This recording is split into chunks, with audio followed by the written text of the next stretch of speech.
So this week we're going to be exploring the idea of who am I without my name?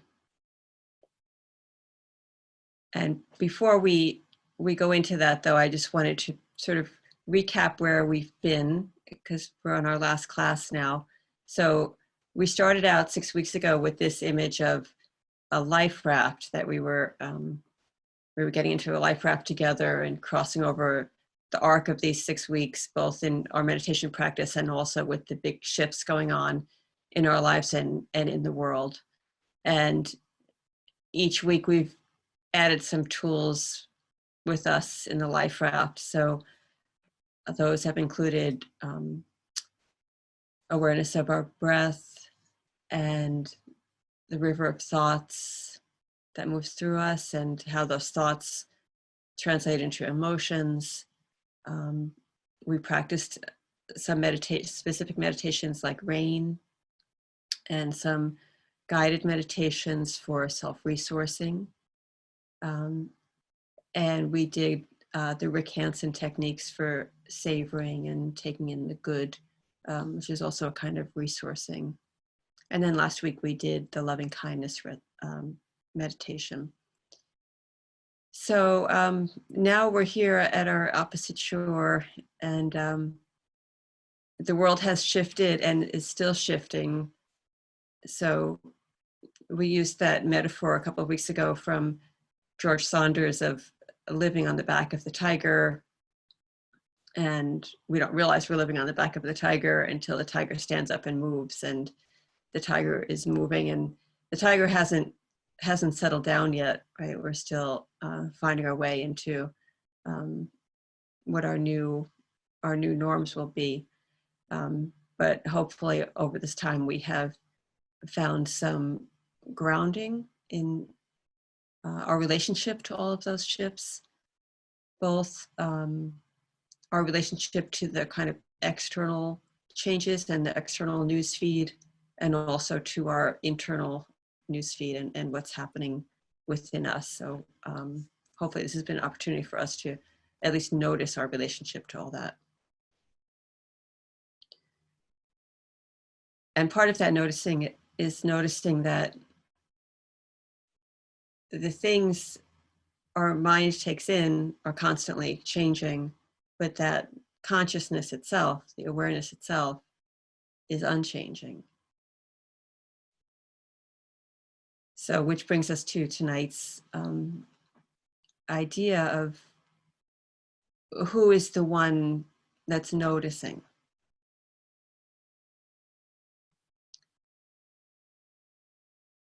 And we've talked about the river of noticing, the river of thoughts, and how often we are swept away with our thoughts, but meditation gives us the opportunity to kind of come up onto the riverbank and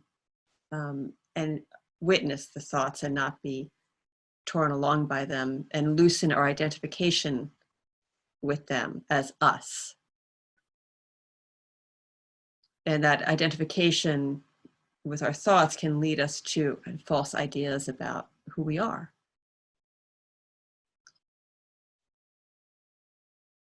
And hopefully too, the meditation has given us a chance to expand or loosen around our habitual constructs of who we are, like the Einstein quote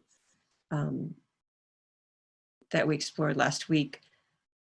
Einstein sees this kind of living, just between the ears as an optical delusion, or even a prison, he calls it. And he too offers us an invitation to expand our awareness, to become more aware of our interconnectedness. The circle of compassion, he calls it, expanding our circle of compassion. So we've talked too over these weeks about how our ideas of ourselves have sometimes, it can be very locked into our roles, our mental construct of ourselves as a mother, or a boss or a victim or whatever demographics we identify with, our bodies, our personal histories, the story of ourselves, how easy it is to just identify with all that as who we are and all of who we are. But to limit ourselves to that, like the prison that Einstein's talking about, is reductive. It's not the whole story. So meditation gives us the chance to look behind the story of me and to see who's really there, who's doing the witnessing, who is listening to these words right now, who is looking at your screen.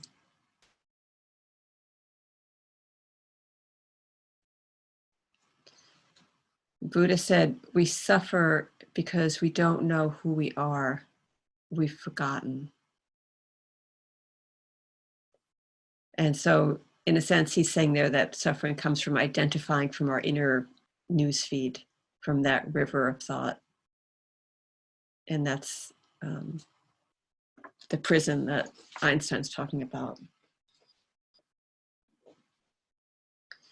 So Tara Brach, who teaches in the program I'm studying in, she has the story of this interfaith gathering where their first thing they wanted to decide together is, well, what do we call, what common word are we going to use for the divine? And so someone said, well, how about God?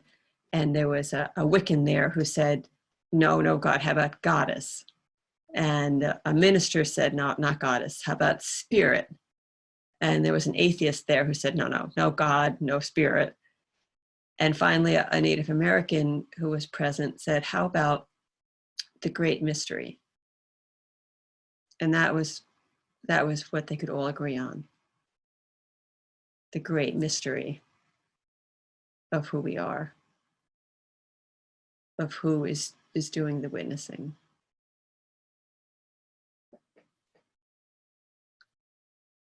Ramana Maharshi, who was an Indian sage,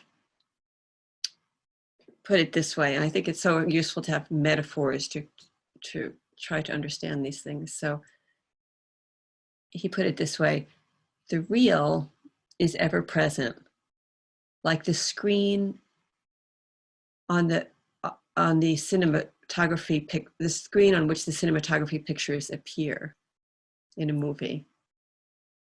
While the picture appears on the screen remains invisible. Stop the picture and the screen will become clear. All thoughts and events are merely pictures moving on the screen of pure consciousness, which alone is real.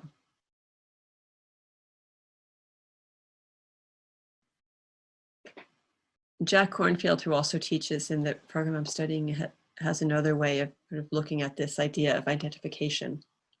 So he suggests you think of yourself as a book. Not that the book is about you. You are a book. For this moment, you're a book. So first picture that you are a beautiful book with this gorgeous cover, all this wisdom inside. It's a greatly revered book, and it's on a special place on the bookshelf, and it's greatly loved. And see how that feels. You are that book.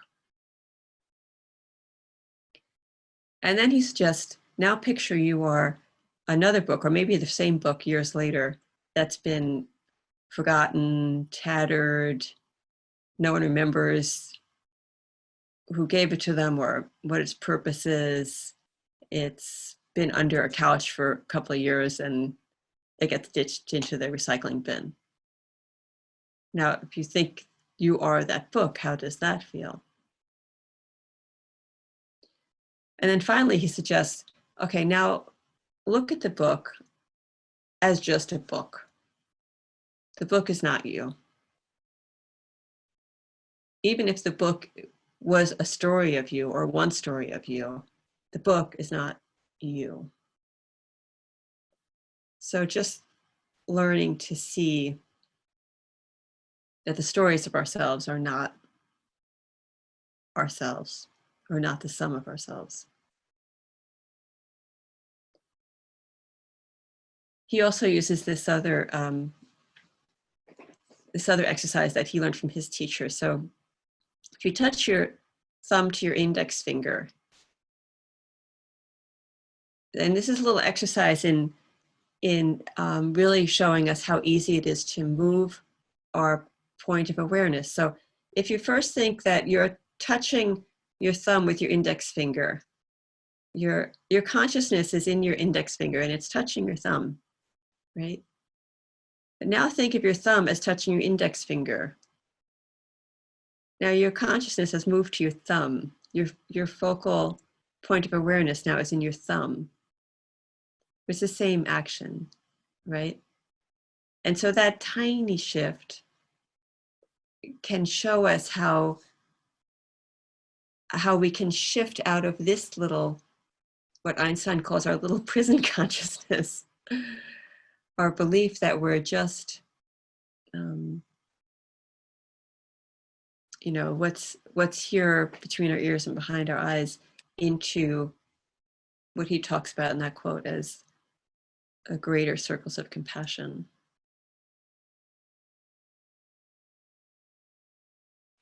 The meditation teacher Adyashanti says that every single instant of your life is interpreted through your idea of yourself. So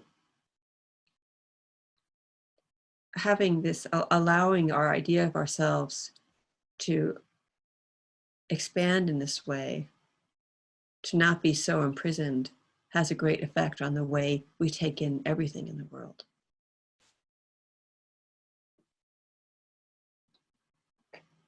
One last exercise that you might try is to look in a mirror. And this can be pretty, loaded, because sometimes our first experience is look in a mirror and really look into our own eyes. There can be a flood of self-judgment. Oh, I'm aging, I look tired, what is it? But even that, just to notice all of that comes up, can be useful. And then this is exercise that really should only be done with great compassion and tenderness. But if it's a really fascinating exercise, if you are interested in it and open to it, to just take 60 seconds, and for these 60 seconds, set aside your name and your age and your history and any mental construct whatsoever that you have about yourself. It'll all be there again in a minute. Just set it aside and just look deeply into your own eyes and try to just really see your eyes. And thoughts may come, but try to just, without expectation of what you should be feeling or what should happen, just really look into your eyes and see who's looking back. Or if looking into your eyes is uncomfortable for you, you can just close your eyes, and you can do the same thing just by putting your hand on your heart and just,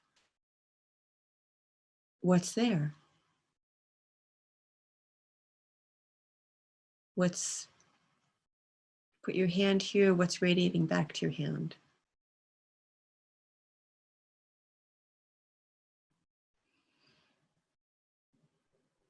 So if you try either of these exercises, and this is, I guess, what I would say about all of meditation, this whole course that we've done, and any meditation that you do moving forward, is to just trust your own experience. So you're not trying to duplicate someone else's experience. And you're not, if you have a mental construct of where you should be getting to, like, I should see that I'm whatever, pure conscious, just try to, okay, I have this idea, but I'm going to set this idea aside too, and just see actually what shows up. What shows up for me in this moment with just a kind of radical openness and really trusting your own perceptions and standing in your own authority and see what comes up for you.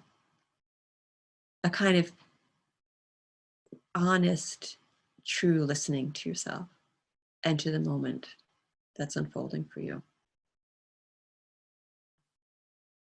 So that's the invitation of the whole course. And then we'll explore this a little bit tonight in our meditation as well.